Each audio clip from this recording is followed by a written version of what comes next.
rocking the health world through the power of radio. It's the Robert Scott Bell Show.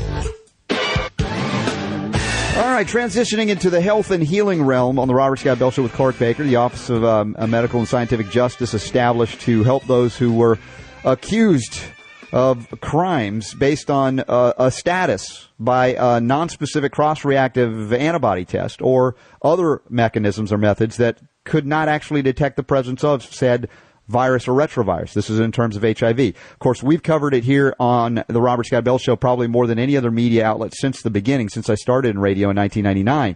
Our good friend Liam Sheff has, of course, written about it extensively, and Clark Baker picked up the torch to put it into play in the legal realm and has scored numerous victories against prosecutors who are accusing somebody of, I guess, sexual assault and I don't know, what were the crimes that they're claiming, Clark?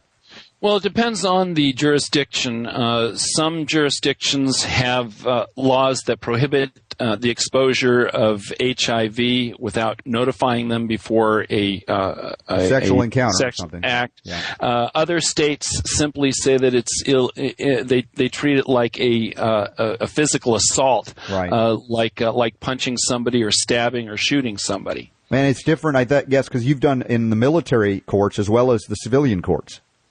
Yes, we've about 20%, 25% of our cases are military. Right. And how many victories now have you helped these so-called folks that are charged with these crimes based on the non-crime of testing positive for something they can't even detect?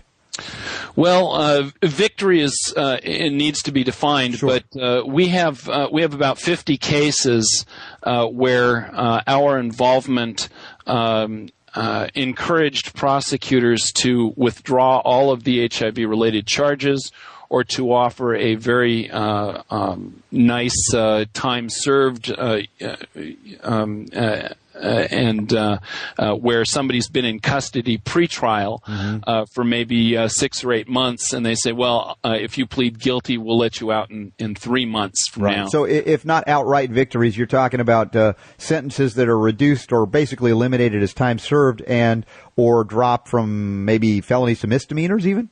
Yes, yeah. In fact, there's a lady in Savannah who she was facing 60 years if she was convicted.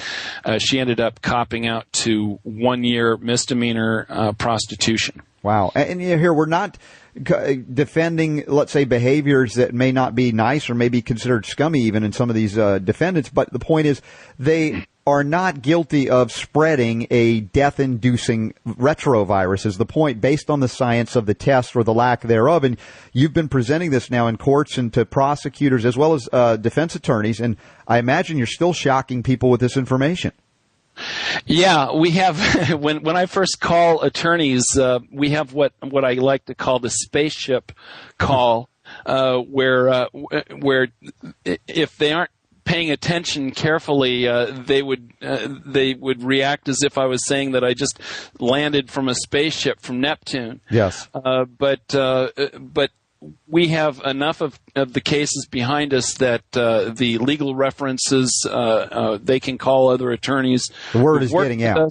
The word is getting out, and we're the ones who are getting called now. It's the attorneys who are calling us saying, hey, I've got this HIV case. I don't know how to what the first steps are. Can you help us? Right. But you have to remember also the big reason why I created the HIV Innocence group was not so much to protect people who were, behaving badly. It was exclusively to get answers that the National Institutes of Health and the CDC and the Health and Human Services refused to answer. Yeah, they wouldn't provide. They would stonewall, or they would, as we've seen, ad hominem attack you, or scientists like Professor Peter Duesberg, who we've had on this show many times over the years, and many others who have written on the subject and asked the legitimate science-based questions about not only causation, but let's just look at the test. And I think it was brilliant. I know, again, Liam Sheff has written extensively about it, to focus on the tests because they're indefensible. Yes, and we're finding that out more and more. We're currently involved in a series of projects that will eventually show that ELISA, Western blot, PCR, testing, and not to be confused with Carrie Mullis's invention, but the perversion of what they call PCR. PCR perversion. I like that. That's a good way to say it. And flow cytometry, which ostensibly counts CD4 cells. This is such a corrupt industry that it takes an awful long time to actually start to take it apart and look at all of the facets of the corruption that permeates this industry. Yeah, absolutely. And like you said, it's stunning from when you started this to, the humble beginnings, if you will, to see now that they're actually calling you, contacting you, and you're winning, if not, like I said, outright. The significance is that these people may be doing some not so great things, but the point is, if you're into justice, you want them charged for legitimate crimes, not crimes made up by pseudoscientists like Robert Gallo, who are corrupted with pharmaceutical conflicts of interest. As a police officer, the police officers I knew and worked with, we would have been horrified, and I'll just speak for myself. I would have been horrified if I learned that somebody I had arrested and put into jail and threatened with serious time, if I learned I was wrong. Mm-hmm. And a police officer, just as a police officer has a duty to write a report to put somebody who is guilty in jail, he also has a duty to write a report if it exonerates the accused. Right. Now, listen, you sound like right now, if I'm sitting back from you, because I know you, Clark, but you sound almost like a Boy Scout, too good to be true. It's like, the corruption of humanity in all fields, not just the police, but it's so endemic to society today. You figure it's a fraction of the percentage that are like what you're describing.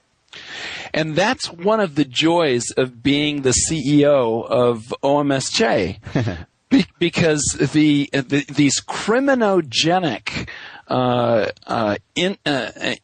industries and corporations, they regularly push out the honest handful, and so I get calls from honest doctors, honest PhDs and MDs. You're attracting the like cures like, or like attracts like principle is playing itself out in the big bad world, Clark. This is wonderful. All I have to do is be honest, and I recruit honesty. And OMSJ is getting stronger and more difficult to address from propagandists who are hired by the pharmaceutical and healthcare industries. Clark, I respect you immensely and appreciate you so very much, and I appreciate you spending time today talking, about your history as how it plays out and your perspectives on the whole police issue now, but particularly glad that we could spend a little time, and we'll do some more on the OMSJ and updates. I've got it linked up, omsj.org, and if you'd like to meet Clark Baker, he intends to come down to the Health Freedom Expo. Liam and I will be there as well. We'll be talking about the history of medicine and vaccination and the falsity of HIV causation, etc. at the event. Maybe Clark can come by that as well, but I look forward to seeing you in just a couple of weeks. I plan to be there. All right, Clark Baker, thank you for helping me rock the health world here today on the Robert Scott Bell Show. We'll be back to wrap it up after this. The Robert Scott Bell Show.